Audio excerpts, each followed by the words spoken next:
Tout part d'un constat, c'est que le nombre d'enfants qui bénéficient des allocations familiales ne cesse d'exploser. Le ministre des Finances soupçonne qu'il y a quelque chose de louche dans cette forte augmentation. Je voudrais illustrer cette évolution par le nombre d'enfants alignés qui est passé de 594 728 en juin 2024 à 923 307 en mars 2026, soit une croissance de 55% en 21 mois.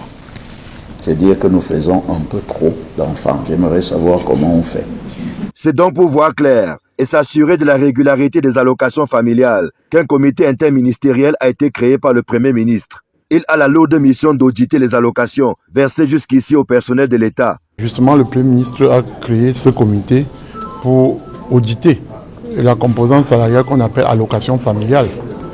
Parce qu'il faut dire que les constats faits de l'évolution de cette composante ont suscité des interrogations.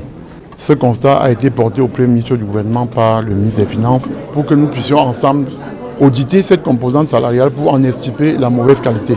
Après une période d'hibernation due à plusieurs contingences, le comité se donne 2 semaines pour entamer effectivement ses travaux. On va collecter tous les presque 900 000 actes de naissance qui payent les allocations familiales.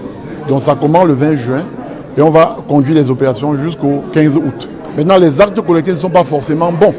On va aller dans les centres d'état civil avec l'appui du Bureau national de l'état civil pour authentifier ces actes et pouvoir distinguer la bonne graine de l'ivraie.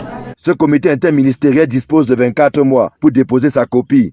Ceux des agents de l'État qui ont reçu plus qu'il n'en fallait, certainement au nom des enfants fantômes, doivent déjà se préparer à rembourser les trop perçus. L'objectif de l'opération Alpha est donc d'extirper du fichier solde tous les enfants alignés frauduleusement, c'est-à-dire en l'absence d'un acte de naissance authentique, puis de recouvrer les sommes indûment payées au titre de ces derniers.